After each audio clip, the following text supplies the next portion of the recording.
This is the very first round of news since patch 30 went live. There's quite a lot to go over today, including a dev's interview, new issues, and even free Fallout First. Let's dive in. Hello everyone, welcome back to another Fallout 76 video.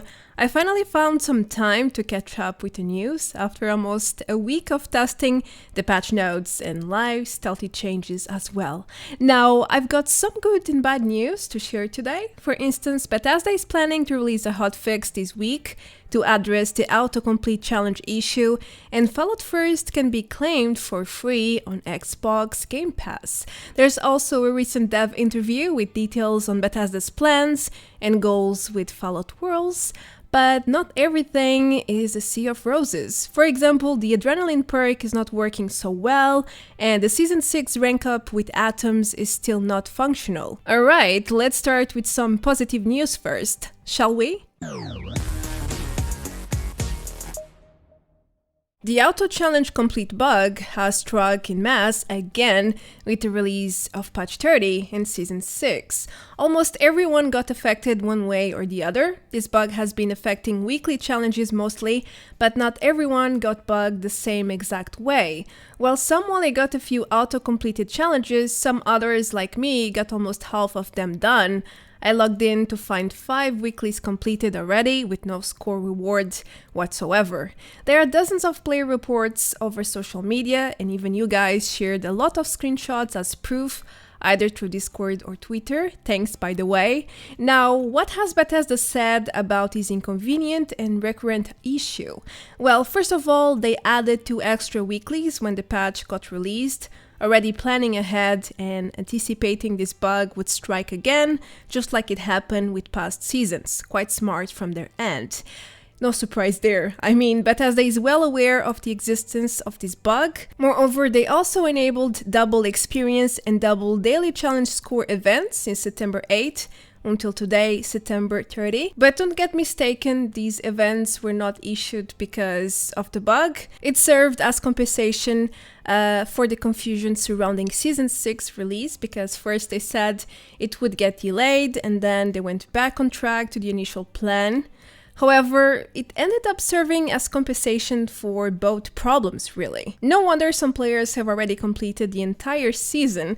It has been a score feast in these past days. But hold on, there's more. A couple of days ago, the community manager Valsi confirmed Bethesda is currently working on a fix for the challenge autocomplete bug.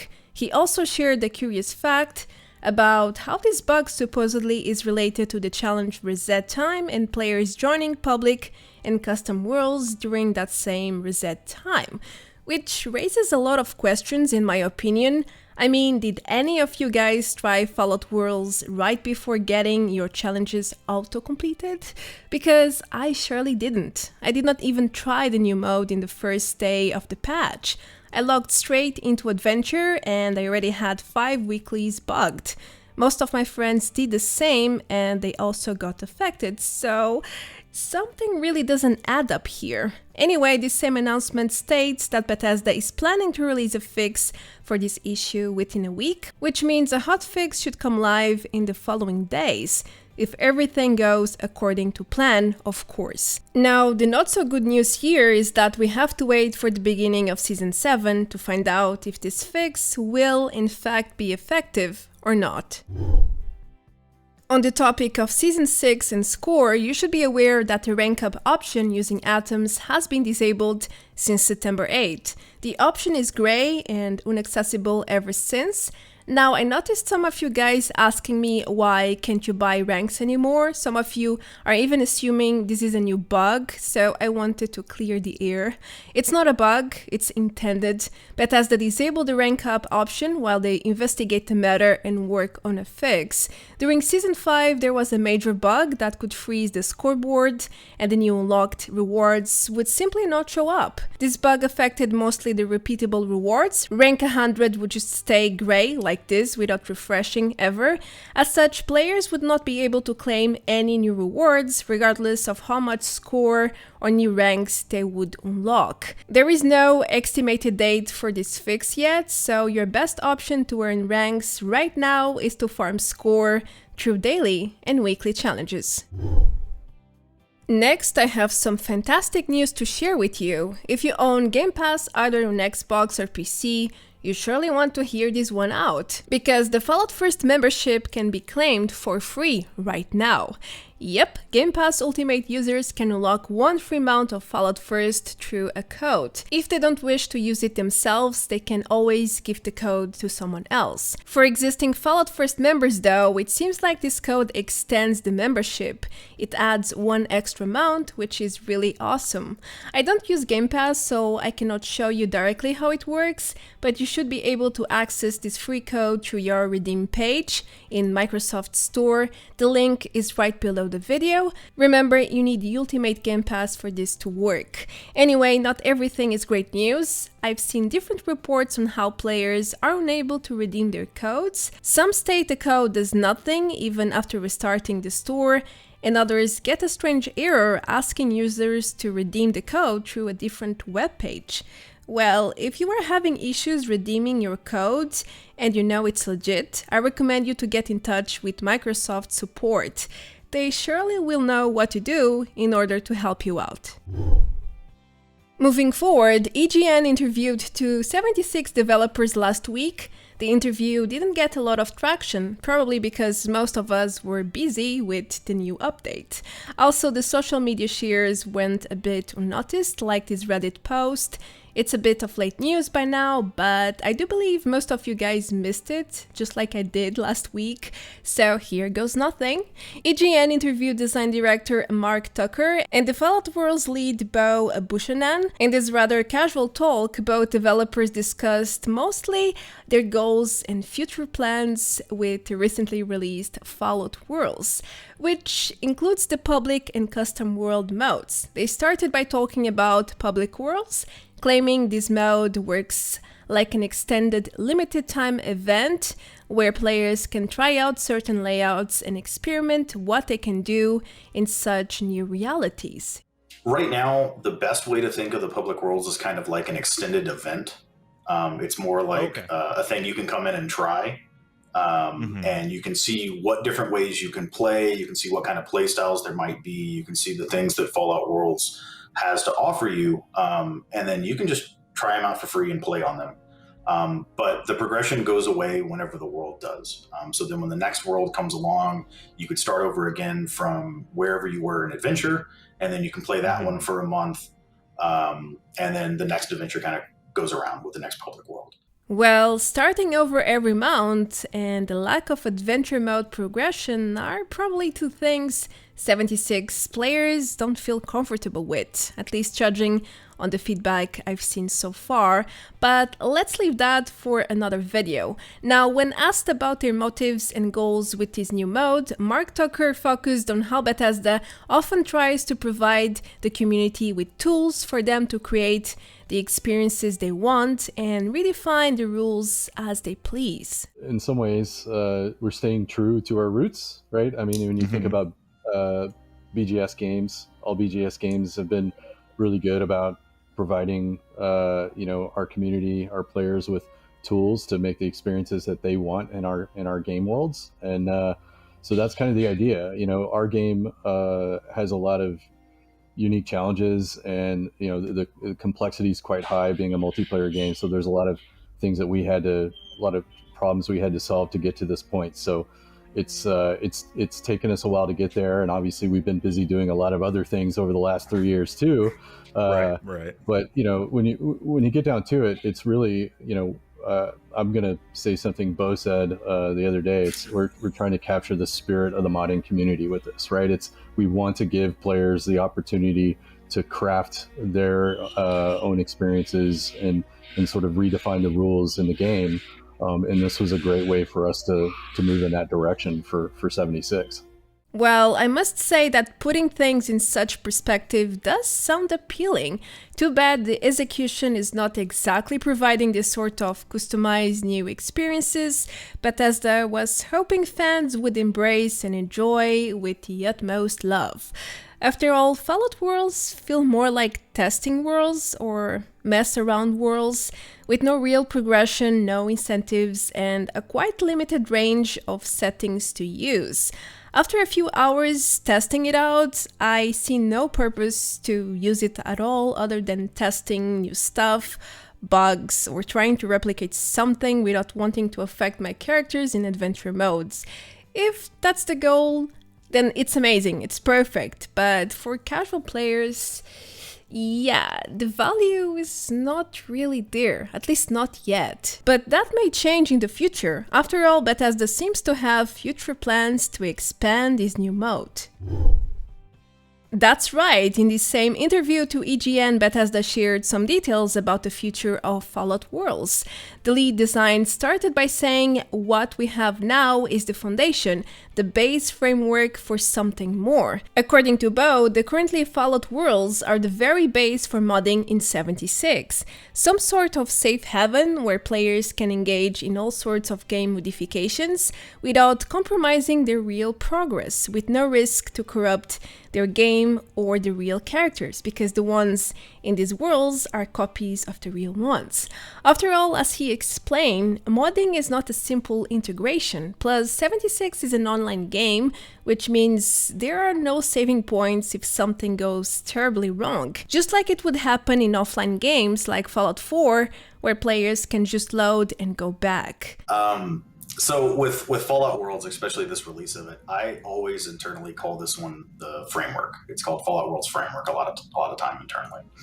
And we spent a lot of time working on Fallout Worlds and a lot of time trying different things, seeing what works, seeing what doesn't, and trying to come up with a package and a way for our players and community to play it and not get really confused.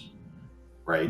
If you've ever dealt with mods in games, you have to know like the order to load them and what's going on, and they break and they don't work and you might corrupt your game and all these other things.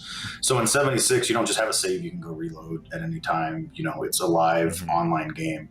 So we spent a lot of time building and thinking about the right way to set up a platform that people can engage in, they can jump in and immediately get some benefit out of, and kind of start creating a safe place for these kind of customizations. And in the future, we hope to leverage that to kind of expand down that line and seeing what we can do. But the big note is it's still an online game. And there's still a lot of players that play it that, you know, we need to make sure that we don't just kind of kill their experience because someone wants some specific type of mod or other things. So we're trying to find the right way to do that. How do we build it the right way for 76? Again, the concept and the theory of these new modes sound fantastic through these words. And I do believe 76 devs have been working really hard to develop a proper mod experience for 76. But what we got so far is not exactly what players have been asking for or what has been promised even before the release day. Remember all the hype in 2018 about mod support? I surely do, and 3 years later we are still quite far from that supposed mod support. Anyhow, to stay optimistic, there better be more into it, because right now, even if this is the base framework for modding, what we have is far from being mod support. In my opinion, it's just a list of basic game rules which can be changed in a very controlled way. I know that in my feature overview I was very positive about this feature because I had hopes there would be more, but I don't think there will be more anytime soon, maybe in 2022. Lastly, I'm leaving the link to the full interview right below the video in case you want to check it out. Okay, now let's move on to some recent issues. Today, I noticed this Reddit post where a few players claim the Adrenaline perk is not working as intended since Update 30 went live.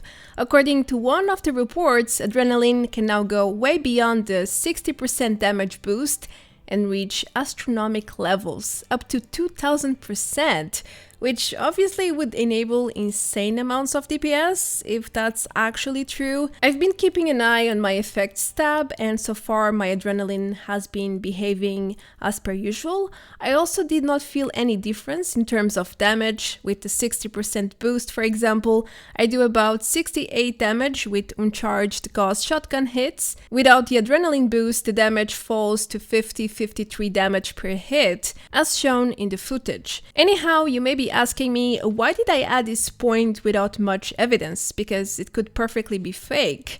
Well, that's because this perk has a long and complicated history. It wouldn't be the first time it breaks and stops working as intended.